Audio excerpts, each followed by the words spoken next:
Welcome to the ProMotion studio. Today we're joined by Aaron Freeman, Jordan Burris, Pale Root. How you guys doing? Way. Yeah, it works. We're good. Thanks, man. Well, yeah, okay. You guys have kind of been inseparable over the past few years. Yes, sir. You met a few years back and started writing songs together.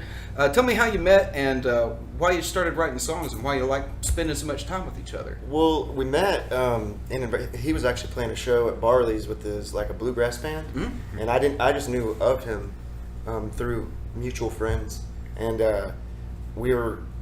me and my family were going to, I think it was Boomsday, and it got rained out, so we're like, well, let's dip in here and see whoever's playing. And then I was like, I know that guy, and then I got enough liquid courage in me, and I went and talked to him, and then we were like, well, let's do something together, and we just started picking around. And then when we started singing, we were both like at the same time like, oh, our voices are way different, but something's going on, So then we wrote that song Colorado, and then we just kept going from there.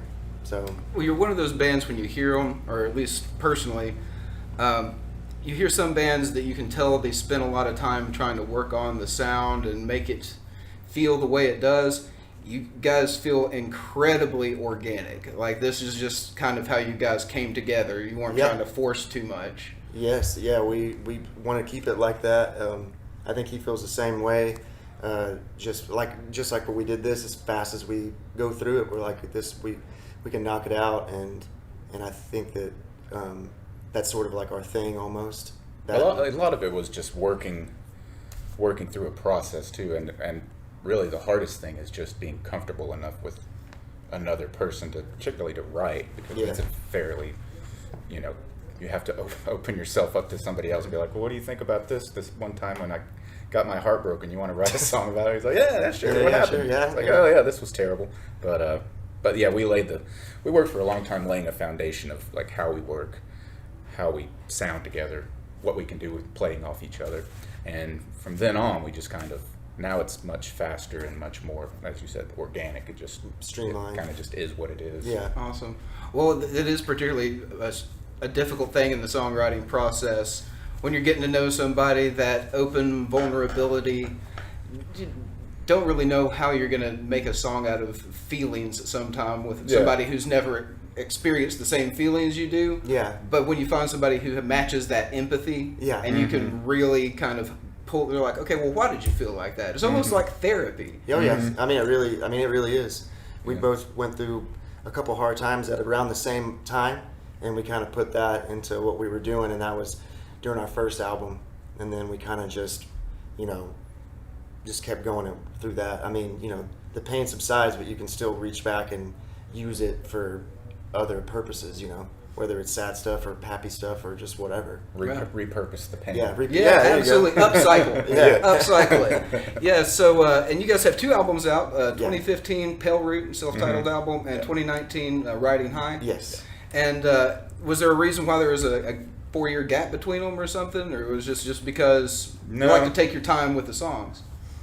Why did we take so long? I think we were trying to decide like what route where did we want to go record back there again. Of course, you have to save up the money, you have to write the songs and stuff like that. Plus, at the same time, we both have full-time jobs and families, and he has kids, and so it's like, well, we got to prioritize right now, and so we can reap the rewards later on. So, I mean, here it is, another gap, but we plan on knocking a lot more out from here on out. And you bring up a good point. Budgeting time between family and work and shows and practice and all. How do you make that work over the long term?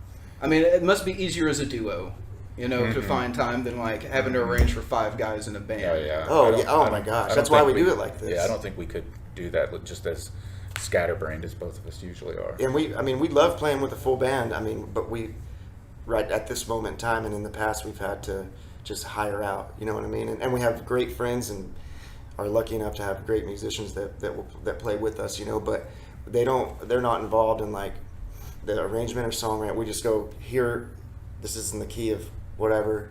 Learn it, and then we'll rehearse it, and then we'll go play. Just simple as that. So, are you working on new music now? Oh yeah.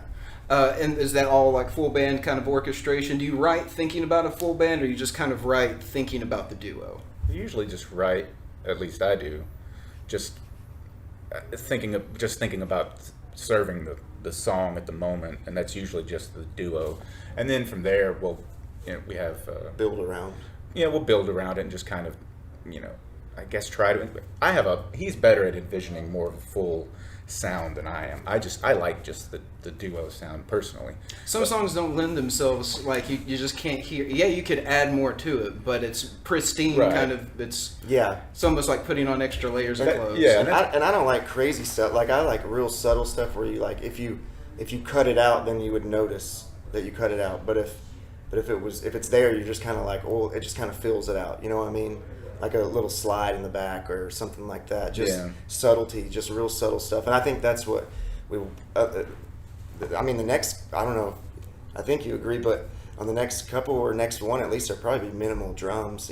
Just more floaty type stuff we had talked about. Mm-hmm. Yeah, we just try to, or I should speak for you as well, but I like just to get the song to where if we just play it as a duo, it's just as exciting and fleshed out. Yeah, that's a good way to to the put it. listener as it would be if you had bass, even drums or something like that. So. Awesome. And when you have it like that, when you do it that way, and then you do add something to it, you're like, oh man, it's crazy that we like it so much like this, but then it can add on, and it's Those just, little tasteful additions. it's just fun. I mean, we play with our good friend Daniel Kimbrough, and he just showed up and played with us at this little festival thing that we were doing, and we never played a couple of these songs with him before, and me and him were just like looking around like, oh, this is cool, man. Yeah. It's like hearing it with new ears. Right. Yeah.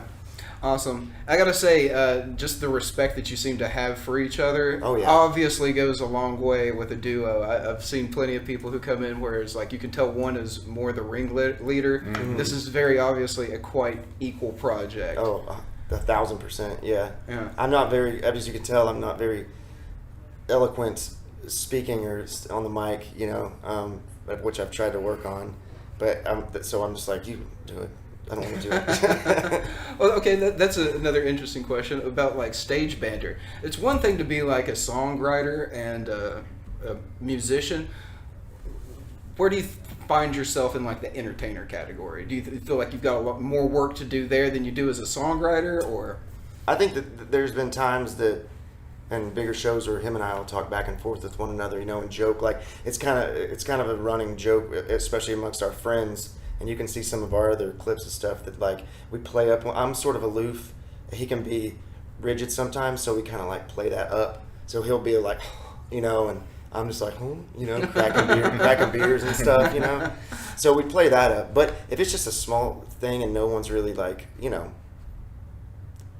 just play the songs. Yeah. Sometimes it's like, why would I talk? You're not listening to me. Yeah, exactly. You gotta like I know my role. read the room and be like, I mean, okay, they're here to drink or eat or whatever and chat. They don't want to hear us Talk make over stupid them. jokes that they're not hearing.